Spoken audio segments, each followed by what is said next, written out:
अस्सलाम वालेकुम व्यूअर्स, मैं हूं आपका होस्ट अब्दुर्रहमान और आज डिस्कस करेंगे अरकान पार्लियामेंट की जानब से अपनी तनख्वाहों में खुद ही 276% का इजाफा। जी हाँ, कौमी असम्बली में मौजूद तमाम पार्टीज़ के MNAs ने मिलकर अपनी तनख्वाहों को 276% बढ़ा लिया है।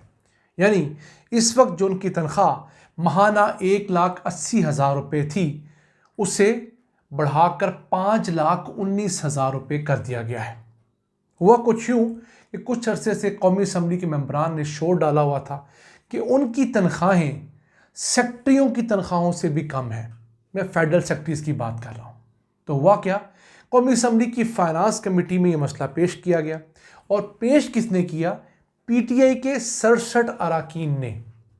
फिर वहाँ पर मौजूद तमाम पार्टियों ने मुत्तफ़िका तौर पर इस बात की मंजूरी दे दी कि ये तनख्वाह 10 लाख रुपया नहीं, क्योंकि मांगी जा रही थी अरकान असम्बली की जानब से, बल्कि 5,19,000 रुपया कर दी जाए।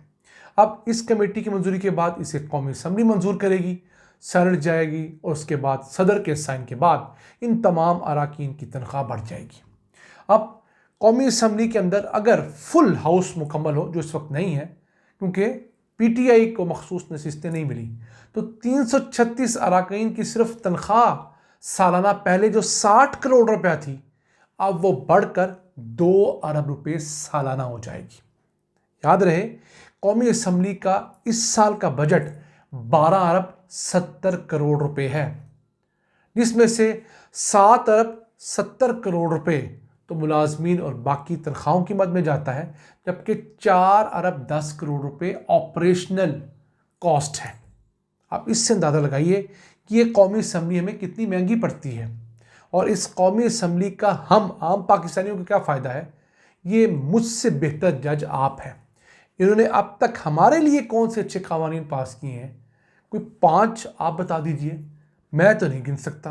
हाँ, 26वीं आईनी तरमीम, पीका ऑर्डिनेंस, इस तरह के कवानीन ज़रूर पास किए जो कि हमारे ही ख़िलाफ़ जा रहे हैं।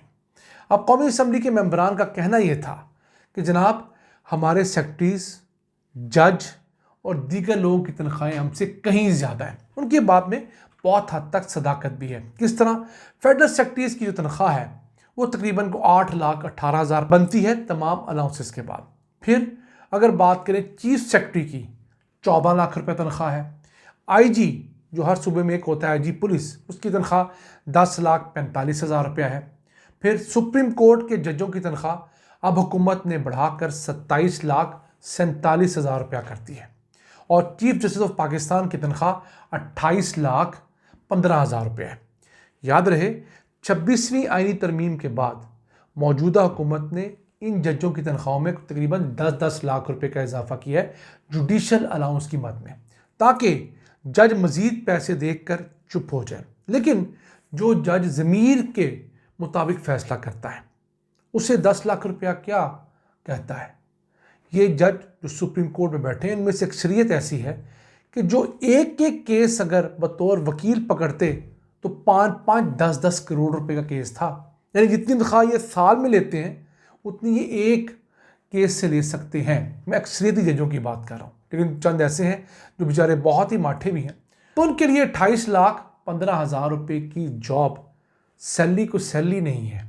हाँ, वो कुछ मिशन लेकर आए हैं कि कौम को सर्व करना, फिर एक टैका होता है, एक प्रोटोकॉल होता है सुप्रीम कोर्ट का जज। तो अब देखिए कि हमारे जो ये मेंबरान हैं वो उस मुल्क के अंदर तनख्वाहें बढ़ा रहे हैं जिस मुल्क के अंदर पिछले 2 साल के दौरान 1.5 करोड़ पाकिस्तानी गुर्बत की लकीर से नीचे गया, यानी उसके पास 2 वक्त का खाना भी पेट भरने के लिए नहीं है। यही नहीं, पिछले साल दिसंबर के अंदर पंजाब की सूबाई असम्बली ने भी अपनी तनख्वाहें बढ़ाई थी। पंजाब में तो बहुत बुरे हालात थे। एक मेंबर की तनख्वाह 76,000 रुपया महाना थी। उसे कितना बढ़ाया गया होगा? 100%, 200%, 300%, 400%। मेंबर की तनख्वाह 426% बढ़ा दी गई है। यानी कि हर MPA की तनख्वाह में 426% का इजाफा हुआ है। 76,000 रुपये जिनको तनख्वाह पहले मिलती थी, अब वो 4 लाख रुपया महाना तनख्वाह लेते हैं। यही नहीं, मिनिस्टर्स की तनख्वाह में 860% का इजाफा हुआ है। मिनिस्टर की तनख्वाह पहले लाख रुपया थी, अब 9,60,000 रुपया हो गई है। तकरीबन 1 मिलियन को एक सूबाई मिनिस्टर टच कर रहा है। फिर इसके अलावा कुछ 9.5 लाख रुपया स्पीकर सूबाई असम्बली की तनख्वाह है। और फिर बात वही कि जनाब हमारे अखराजात बहुत हैं। इसमें कोई शक नहीं है कि हर मेंबर सूबाई असम्बली, कौमी असम्बली, सेनेट बहुत अमीर नहीं है। एक सेनेटर की जो तनख्वाह है, जो सेनेट का मेंबर है, को 2,05,000 रुपये उसकी तनख्वाह है। तो नो डाउट इन लोगों के खर्चे बहुत हैं। इनके पास इनके हल्का अहबाब से लोग आते हैं, इनके हल्का इंतखाब से लोग आते हैं, आम लोग आते हैं, साइलिन आते हैं। अगर उनको सिर्फ चाय भी पिलाने लगें तो आपकी 30-35 रुपये की चाय कॉस्ट करती है कि घर भी बना लें, आप दफ्तर में बना लें। तो लेकिन एक चीज़ जो देखनी चाहिए कि इनकी परफॉर्मेंस क्या है। हम इंशाल्लाह आपको बताएंगे कि 1 साल के अंदर कौमी असम्बली के सेशन में कम से कम 50 से ज़्यादा ऐसे कौमी असम्बली के मेंबरान होते हैं जो कि एक लफ्ज़ नहीं बोलते, बल्कि कई मेंबरान ऐसे होते हैं जो 5 साल के दौरान उस कौमी असम्बली के प्लेटफॉर्म पे एक लफ्ज़ नहीं बोलते, एक सवाल नहीं करते, एक तकरीर नहीं करते, मुखालफ तो क्या हक में भी नहीं करते जिस पार्टी की तरफ से मुंतखब होकर आते हैं। इस किस्म के चुप MLAs की परफॉर्मेंस जानने की ज़रूरत है कि नहीं है? क्या वो 5,19,000 रुपये डिज़र्व करते हैं जो कि अपने 5 साल टेन्योर के अंदर कौमी असम्बली में एक सवाल ना पूछ सकें? यानी कि आप अपने हल्के से मुतालिक सवाल पूछ लें और कुछ ना करें। अपने इलाके से मुतालिक कई सवाल पूछ सकते हैं। आप हुकूमत से यही पूछ लें, कहा आप हुकूमती पार्टी के, कि जनाब हमारे इलाके में जो DHQ है या तहसील हेडक्वार्टर हॉस्पिटल है या स्कूल्स हैं, उनका बजट कितना है, तनख्वाहों पर कितना लगता है, बाकी मामला पे कितना लगता है, तो आपको चीज़ें पता लगें। तो अब ये देखिए कि जब इतनी बड़ी तादाद MLAs की, सेनेटर्स की, सूबाई असम्बली के मेंबर्स की होगी जो सिर्फ उस सेशन में अपना TADA, अपनी तनख्वाह लेने आते हैं और जो को बिल आता है उसके हक में वोट देकर वो अपनी बहुत बड़ी जिम्मेदारी उतार देते हैं, तो फिर मेरे और आपके क्या काम आएंगे? मैं समझता हूँ वक्त आ गया है कि इन अरकान असम्बली की भी परफॉर्मेंस गेज करने के लिए KPIs बनाए जाएं, की परफॉर्मिंग इंडिकेटर्स बनाए जाएं।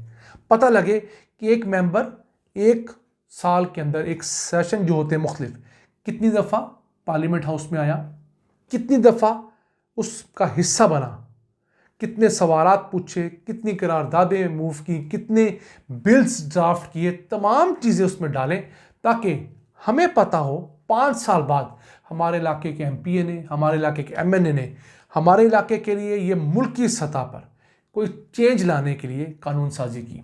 इस मुल्क में जाली आमलों ने, जाली पीरों फ़कीरों ने, जाली डॉक्टरों ने, जाली हकीमों ने, इस तरह की लंबी लिस्ट है, मुल्क का बेड़ा गर्क किया हुआ है, अकायद का बेड़ा गर्क किया हुआ है, सेहत का बेड़ा गर्क किया हुआ है। फ्रॉड, जैस कैश जैसे बेनज़ीर इनकम सपोर्ट प्रोग्राम के नाम पर बेतहाशा फ्रॉड इस मुल्क में जारी हैं। उन फ्रॉडियों को रोकने के लिए कोई कानून साजी नहीं हो रही। इन 2 नंबर बाबों को, पीरों को, आमलों को, हकीमों को, होम्योपैथिक डॉक्टरों को, दूसरे डॉक्टरों को काबू करने के लिए कुछ नहीं हो रहा।